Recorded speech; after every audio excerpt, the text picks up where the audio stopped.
আসসালামু আলাইকুম।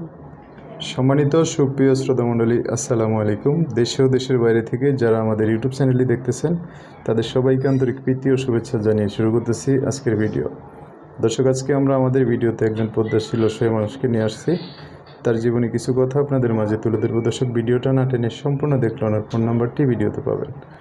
আসসালামু আলাইকুম। ওয়ালাইকুম আসসালাম। কেমন আছেন আপনি? ইনশাল্লাহ ভালো আছে। ভালো আছেন। নাম কি আপনার? আমার নাম কাজল। কাজল, খুব সুন্দর নাম। পরিবারে কে কে আছে কাজলের?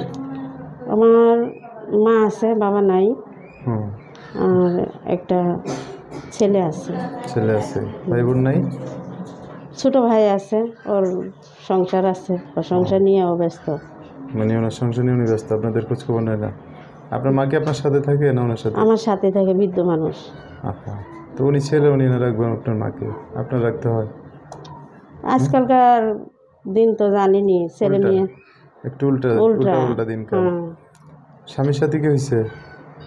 স্বামী, আমি তালাক দিছি। আপনি তালাক দিচ্ছেন কেন? ওই নেশাপানি করে, মারধর করে, অত্যাচার করে, খালি করে টাকা আনো টাকা আনো, টাকা পয়সা চায়। চায়। এখন বাবা নাই, সংসারে ইনকাম করার মতো মানুষ নাই। এখন আমরা হলাম গরিব মানুষ, তো মার্ডারে নিয়ে আমার কষ্ট অনেক। তো আমি টাকা দিব কই থেকে? টাকা দেওয়ার পরেও এই কয়েকবার নিয়ে দিছি, এখন আর হয় না দেওয়ারা।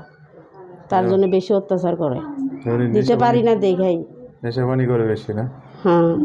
আচ্ছা, গ্রামের বাড়ি কোথায় আপনাদের? আমার গ্রামের বাড়ি বরিশাল, কাওয়ারচর। বরিশাল, কাওয়ারচর। এখন কই থাকেন? এখন বর্তমান আমি ঢাকায় আছি। ঢাকায় থাকেন না? হ্যাঁ। গ্রামের বাড়িতে আপনাদের ঘরবাড়ি আছে? আছে, ছোটো মোটো আছে, থাকার মতো আর কি? থাকার মতো। আচ্ছা, ছেলেটা কতটুকু হয়েছে? ছেলেটা মাদ্রাসায় দিছি এই 7 থেকে 8 বছর। তারপর ওনারা ছেড়ে দিছে নাকি না উনি ছেড়ে দিছে? না, আমি যাই না, কারণ যে তো আমারে ভালোবাসে না, শুধু টাকারই ভালোবাসে, তার জন্য আমার দরকার নাই, তার জন্য আমি নিজেই চলে আইছি। সেটা নেশা করে তাদের কাছে তো ভালোবাসা দয়া মায়া এগুলো না, এগুলো করে তো ওনার বোঝে না। যাই হোক, এখন আছেন শহরে, তো কত বছর ধরে আলাদা ওনার থেকে? ওখান থেকে ধরেন 3 বছর। গত 3 বছর হয়ে গেছে না? আচ্ছা আচ্ছা, এই 3 বছরের মধ্যে চাইলে তো ছেলেটা যেহেতু 8 বছরের মতো হয়েছে, বিয়ে শাদী করতে পারতেন। ভাই ভয় লাগে, কারণ যেহেতু একবার ঠক খাইছি তো তার জন্য। মানে ভয়, ওই ভয়টা মনের ভিতরে ঢুকে গেছে। আচ্ছা, বুঝতে পারছি। এখন কি করতে চাচ্ছেন তাহলে বইয়ের মধ্যে? এখন বইয়ের মধ্যে করতে চাইতেছি, এখন আর আমি পারতাছি না। মনে করেন ঢাকা শহরে থাকি, 2-3টা ভাষায় কাজ করি, এটা দিয়ে আমার এখানেও চলে না। এখানে চালাইতে গেলে আবার বুড়া মা, একটা ছেলের খরচ, এগুলো আমি চালাইতে পারতাছি না, তাই অনেক কষ্ট। তাই মানুষের কাছে শুই না আর কি, এই প্রতিবেদন আইছে। এখন তাহলে যোগাযোগ করবে কীভাবে আপনার সাথে? আমার ফোন নাম্বার আছে। মানে এক কথায় নতুন করে একটা সংসার করতে চান আর কি? করতে চাই, যাতে আমার ছেলেটার আমার দায়িত্ব নেয়, ছেলেটারে মাদ্রাসা পড়াইতে পারি। আর সে যদি আমার সাথে কোনো প্রতারণা না করে, আমার অত্যাচার কষ্টের জীবনে এমনিতেই কষ্টে যদি না রাখে, ও আমারও ভালোবাসবে, আমি সারা জীবন ওর পাশে থাকতে চাই। ঠিক আছে, নাম্বার বলতে পারবেন? নাম্বার ভাই, আমার তো পড়াশোনা নাই।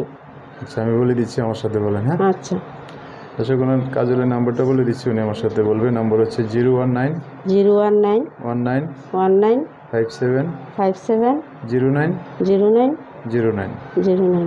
দর্শক, নাম্বারটা আমি আরেকবার বলে দিচ্ছি, 01919 570909। এই নাম্বারটা সুন্দর করে স্ক্রিনেও লিখে দেবো, সেখান থেকে নিয়ে ওনার সাথে কথা বলে বিস্তারিত সব জানতে পারবে। আচ্ছা কাজল, তো এই নাম্বারে ফোন দিয়ে দর্শক ভাইয়ের অনেক কথা জানতে চাইবে, তাদের সাথে ভালো করে কথা বলেন। হ্যাঁ, আচ্ছা, ঠিক আছে। একটাই শুধু দর্শক ভাইদের কাছে আমার আবদার, যেন দর্শক ভাইয়ের জন্য এই কষ্টের জীবনের কষ্ট না দেয়, আর কোনো খারাপ কথা যাতে না বলে। ওদের পছন্দ হবে না, আমার ফোন দেওয়ার দরকার নাই। ঠিক আছে, আর যদি ভালো লাগে তাহলে ফোন দিবে, সমস্যা নাই, কথা বলবো। ঠিক আছে। দর্শক, আজকের ভিডিও পর্যন্তই, দেখা হবে নতুন কোনো ভিডিওতে। সবাই ভালো থাকবেন। আল্লাহ হাফেজ, আসসালামু আলাইকুম।